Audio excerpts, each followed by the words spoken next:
1 in the Always Sunny in Sayreville League, and fantasy football is back, which means some of your seasons are ruined already. Injuries this week. The main one we need to talk about right up front is David Johnson, who dislocated his wrist. He is going to need surgery. He's going on IR. Now, he is eligible to return, but he's going to miss like at least 8 weeks. So, there you go. Somebody who's not going to be eligible to return this year is Julian Edelman, who tore up his knee on Thursday night. Allen Robinson tore up his knee on Sunday. He's done for the season. Kevin White broke the collarbone. We're not sure when he's coming back. And Danny Woodhead is expected to miss 6 to 8 weeks with the hamstring.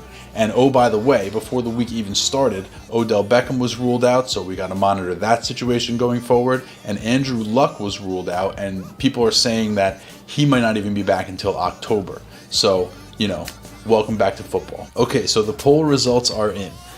The League Managers poll asked the question this week, who do you think drafted the best position group in this year's draft? And the Sweep the Leg wide receiver core edged out the Golden Showers wide receiver core and the Moths running back core to win the poll.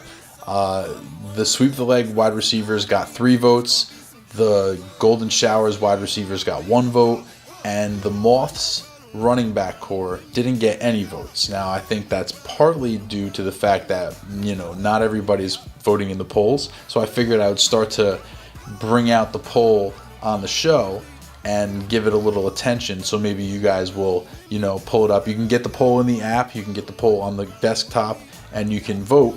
And then each week we can see. I do a different question every week. Some of them are pretty good. Some of them are pretty ridiculous. But, all of this is pretty ridiculous, so we may as well embrace it. High score this week was running back Kareem Hunt, who went absolutely bonkers and set all kinds of rookie records in his NFL debut, scoring 49.6 points for Sweep the Leg. Now, despite some seemingly high scores in the league, I think it's pretty safe to say that this was a low-scoring week in fantasy. 4 of the teams in our league didn't even score 100 points, and 2 more just barely squeaked over that mark. Or should I say Matt. One of the teams who didn't get off to such a great start is our defending champion, Team Blumpkin, who lost to the previous year's champion, Gotham Rogues, by a score of 139.3 to 93.6. That's a 45.7 point beating, the second baddest beating of the week. Team Blumpkin only had 4 players score in double digits, and none of them scored over 18.5 points. Their running back core was saved by a Jordan Howard touchdown, and right now it looks like they have a lot of holes to fill. On the other side, the Gotham Rogues got 8 players scoring in double digits. One of them who didn't was Kevin White, who got injured, and he was only in there because Mike Evans missed because of the hurricane. One of the other players who didn't score in double digits was Russell Wilson, but he's Russell Wilson. He's going to be just fine.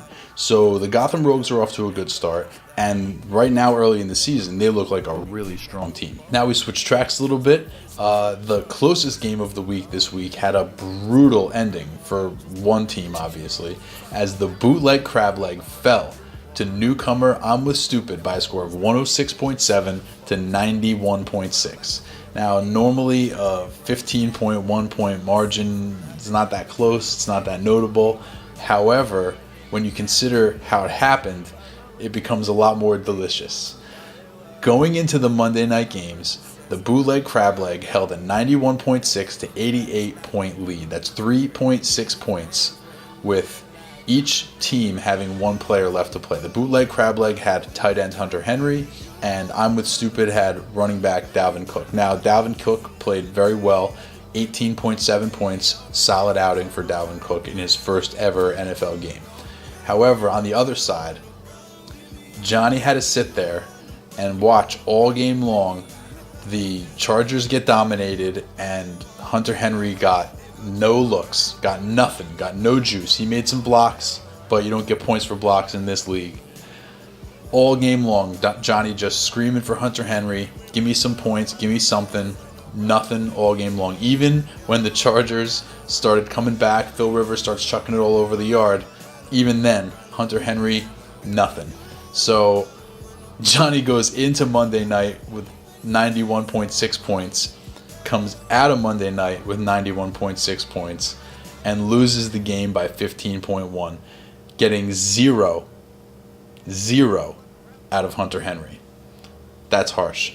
So on one side, I'm with stupid, squeaks over 100, gives himself a respectable score, and on the other side, bootleg crab leg just totally shoots a blank.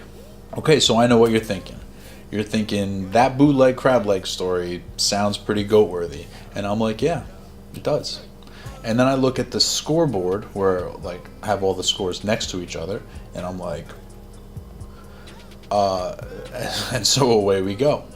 The Tyler Fight Club got smoked by the Moth this week by a score of 123.4 to 79.4. Yes, that's right, 79.4. So this 44-point beating was actually only the third worst beating of the week. Still pretty bad, but this was the lowest score of the week by a pretty wide margin.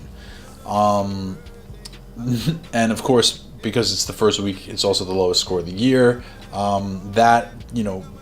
Big whoop. However, the bar has been set pretty low. Now, some takeaways from this game. The Tyler Fight Club only had 4 players scoring in double digits, so that's not really the kind of production you need. And his running backs are right now a major concern. Now, again, this was a low-scoring week. We noted that earlier. However, no other team in the league besides Tyler Fight Club scored under 90 points. He scored under 80 points. And for that, the Tyler Fight Club is this week's GOAT. All right, so now it's time for this week's hero. This week's hero is the names teams. Remember the names special? The 4 teams that were featured in that special all opened the season with a win. Those teams being Sweep the Leg, who had the highest score of the week and won their game by the largest margin, a 68-point victory. Newcomer the Schwartz had the second highest score in the league. That's a pretty nice introduction. Beer Muscles tied for the third highest score in the league. Bobby J out here doing not Bobby J things. And of course, in come from behind fashion, I'm with Stupid started his Always Sunny in Sayreville Fantasy Football League career with a win. And for that, the names teams are this week's hero. All right, guys, key matchups. In Week 2, we have 2 matchups between teams who were victorious in Week 1. That's 2 battles between undefeateds for that ass. The first one being the Gotham Rogues, who sit at 1-0, versus the Moth, who also sit at 1-0.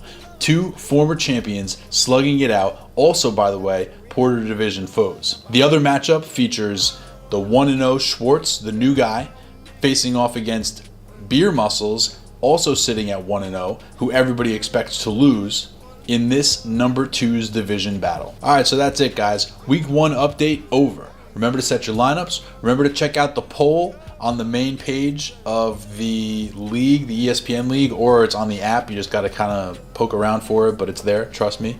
And I'll see you next week where it's always sunny.